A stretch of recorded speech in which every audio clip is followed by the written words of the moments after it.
Hey, good afternoon, the 23rd of December. And we sure got some pretty nice weather, don't we? I think we've already shaved off in a month of winter. It looks like we're going to get another week of pretty decent weather. A little wet, but not real wintry or cold or nothing. So, that said, I thought I'd take this opportunity to pull out my phone and film one of the areas that I have frequented for years, as far as my stealth camping, my little traveling monastery, if you will. Since I am kind of a faith-based hermit, not that my faith demands it or anything, it's just, it's part of it. It's part of the big picture. Okay, anyways, here is one of my places that I've camped many times in the past, since probably 2014. I mean, any of these areas, I'm kind of sometimes here, sometimes not. Sometimes I don't see this place for a year and a half or 2 years, but then sometimes I'll see it a couple of times in 1 year. That block there I put there probably in 2014 and it's still there. Nobody's messed with it. I call this Camp White Pine. And as you can see, it's got a lot of white pine. A couple of pretty big ones too. I actually sat up in that thing before.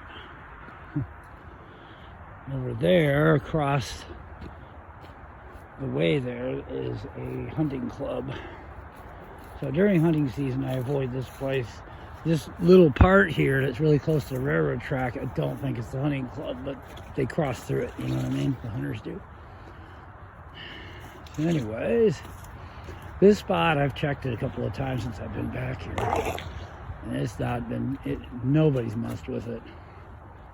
And right here is my old campsite that I keep coming back to whenever I am in this particular camp area.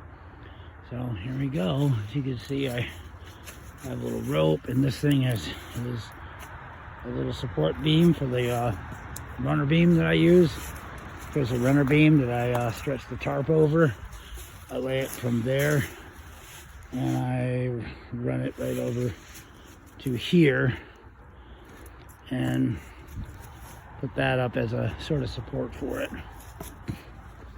And I've stayed in this spot for 2 months at a stretch before and never been messed with. And in the summertime it gets really hemmed in with, like, all these get a lot of foliage. All this is big time foliage. These are pickle bushes here, which that can be kind of bad if you get caught in them, of course, but yeah, they provide a lot of foliage. So people can get pretty close and not notice it.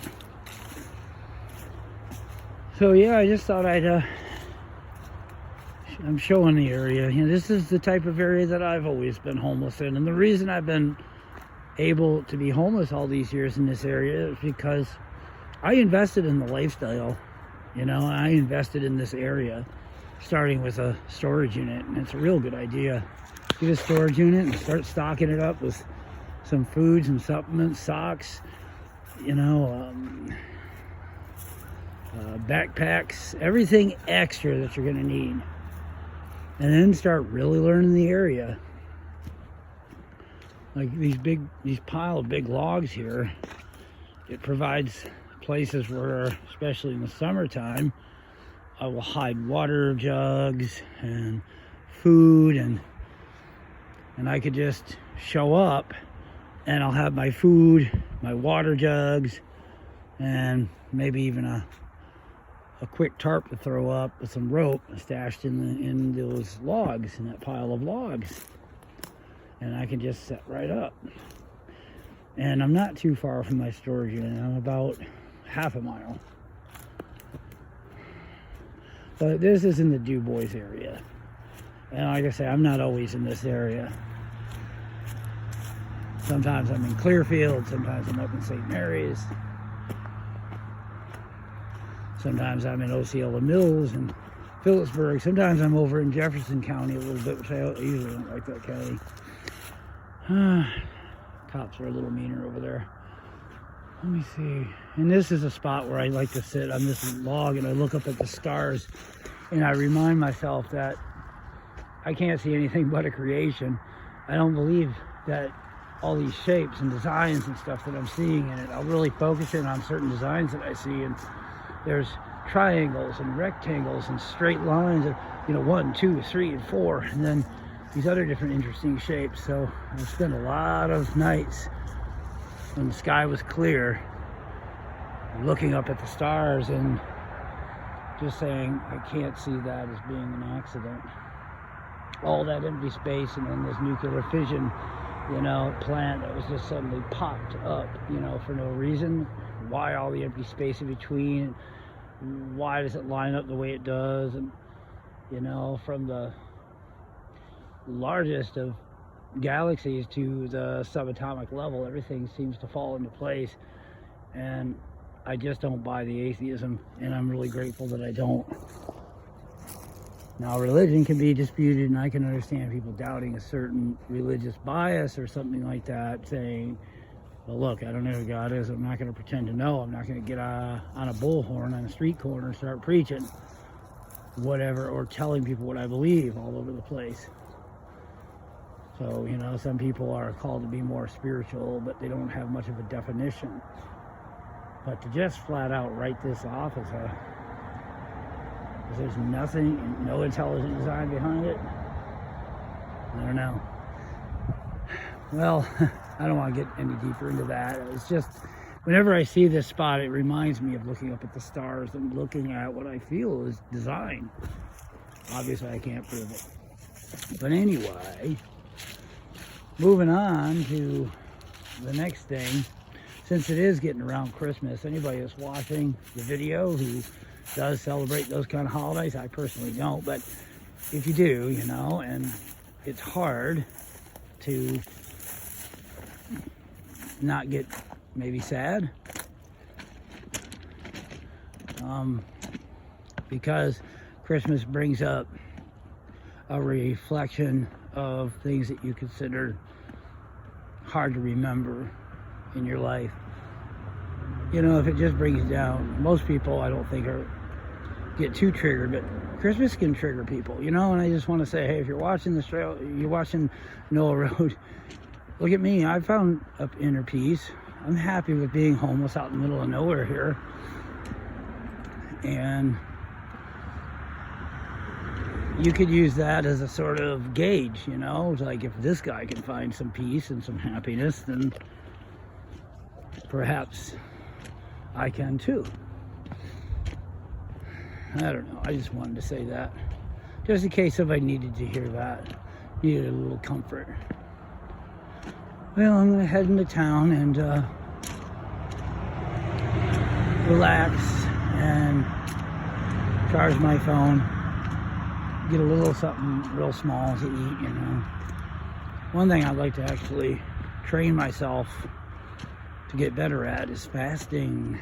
I mean, I don't want to have a involuntary crash course on it. I don't want to be miserable, but I do believe that the more you could go without food, it kind of helps you out in hard times. You can travel a lot lighter and your mind isn't always thinking about it. Food, in a way, is like an addiction.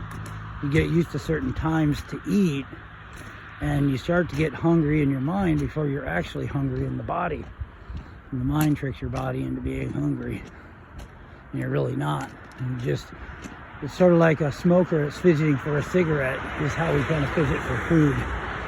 And I want to kind of train myself to get over that over the course of time, so that I can go a couple of days without food and be like, hey, I'm fine, I'm just cleaning myself, and just drink extra water or whatever. I'm not saying about doing anything that is, I'm not talking about going so deep into it that I hurt my body. I just want to go deep enough into it where I can condition my body to go a day or two without food without it driving me crazy, or without jonesing for a snack at night and things like that. Well, anyways, it sure is beautiful. I have been blessed, you know, being in this area. This area's been really good to me. Maybe it's a coincidence, but I don't think so. I think I've been guided to be here.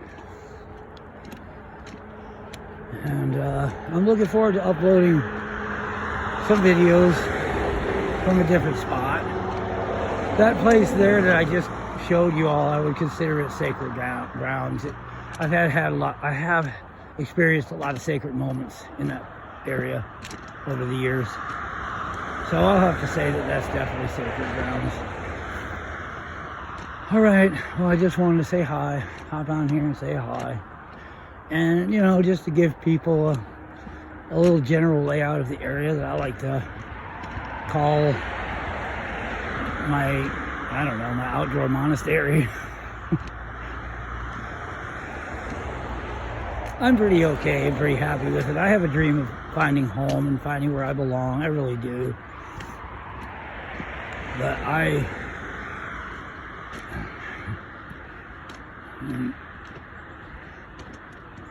I've always knew I was going to live my life like this.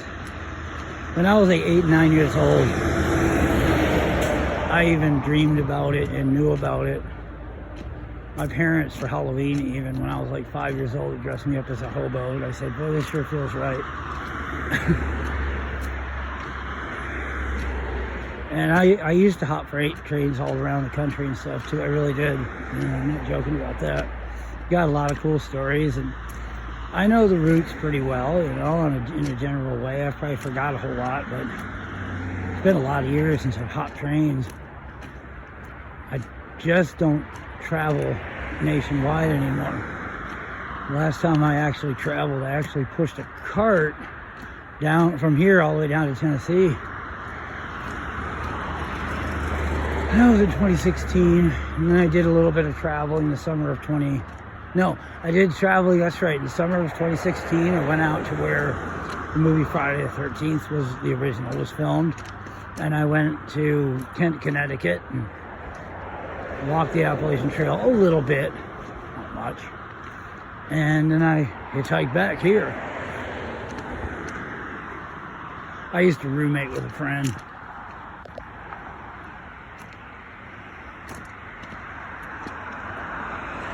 This is kind of a nice little spot. I go down there too, that way, just beyond the bend where you can't see me anymore, obviously, in the summertime. And I take baths in there sometimes. That's a hunting club too, but in the summertime, nobody goes out on that property. All right, well, I got a couple of miles, or well, a little over a mile to walk. And I'm gonna shut the video off here so it isn't too long. All right. Road over